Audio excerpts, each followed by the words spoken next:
Hindupuram bank దోపిడీ కేసులో పోలీసులు పురోగతి సాధించారు. రాజస్థాన్లో రెండో నిందితుడిని అరెస్ట్ చేసిన పోలీసులు అతని వద్ద నుంచి 3.5 కేజీల బంగారం స్వాధీనం చేసుకున్నారు. గత ఏడాది జూలైలో హిందూపురం మండలం తూముకుంటలోని ఎస్బీఐ బ్రాంచ్లో భారీ దోపిడీ జరిగింది. ఈ ఘటనపై కేసు నమోదు చేసుకున్న పోలీసులు ఆగస్టులోనే A1 నిందితుడు హర్యానా రాష్ట్రానికి చెందిన అనిల్ కుమార్ అదుపులోకి తీసుకున్నారు. అతని వద్ద 2 కేజీల బంగారం, ఒక కారుతో పాటు బైక్ను సీజ్ చేశారు. A2 నిందితుడు మహమ్మద్ ఇషార్ ఖాన్ ఆచూకీ కోసం రంగంలోకి దిగిన ప్రత్యేక బృందాలు పక్కా సమాచారంతో అరెస్ట్ చేశారు.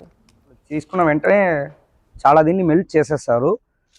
రిమైనింగ్ నేను న్యూస్లో చెప్తాను. ఇది జస్ట్ మెల్ట్ చేసిన నుంచి కూడా కొంచెం మనం తీసినది ఈ పోర్షన్.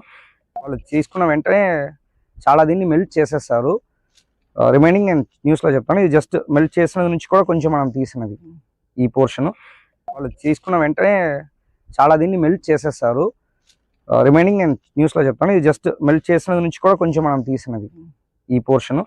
వాళ్ళు Hindupur upgraded police station limits లో జూలై 27th జరిగి 28th ఎఫ్ఐఆర్ రిజిస్టర్ అయిన 76/25 బ్యాంక్ థెఫ్ట్ కేసులో మనకి టోటలీ 11 kgs మనకి గోల్డ్ థెఫ్ట్ చేయడం జరిగింది.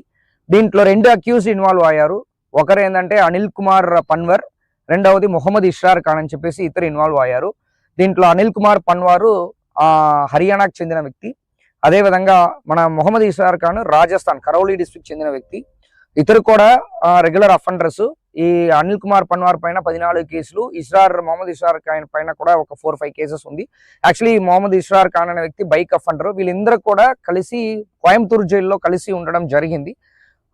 ఉన్న టైంలో వీళ్ళిద్దరికి ఫ్రెండ్షిప్ వచ్చింది. సో వాళ్ళిద్దరు కలిపి ఇక్కడ మన హిందూపూర్ అప్గ్రేడెడ్ పోలీస్ స్టేషన్ లో అఫెన్స్ చేయడం జరిగింది. ఇది అనడం వేరు కాకపోయినా ఇద్దరు మాత్రం చేసినప్పుడు కూడా పోలీస్ డిపార్ట్మెంట్ దాన్ని ఫస్ట్ బ్రేక్ త్రూ చేసిన తర్వాత వాళ్ళు వెళ్ళి రికవరీలో అప్పుడు 2 kgs వరకు మన గోల్డ్ రికవరీ చేయడం జరిగింది. దానితో పాటు ఒక కారు, ఒక బైక్ కూడా రికవరీ చేస్తారు. దాని తర్వాత ఇప్పుడు రీసెంట్ గా మళ్ళీ దానిపైన ఎఫర్ట్స్ పెట్టడానికి మొదలు పెట్టాము. దాంట్లో ఎవరు అనిల్ కుమార్ పన్వార్ ఉన్నారో వాళ్ళు మన రిమాండ్ నుంచి బయటికి వచ్చిన తర్వాత ఫర్దర్ గా మన ఇన్వెస్టిగేషన్ బేస్ చేస్తూ అనిల్ కుమార్ పన్వార్ దగ్గర ఫర్దర్ గా ఒక 1.6 kgs, అదే విధంగా ఎవరు మొహమ్మద్ ఇష్రార్ ఖాన్ ఉన్నారో వాళ్ళు కరౌలీ డిస్ట్రిక్ట్ జైల్లో ఉన్నారు. అంటే మనం కూడా అరెస్ట్ చేస్తామన్న భయంతో పాటు పాత కేసులో వెళ్ళి సరెండర్ అయిపోవడం జరిగింది.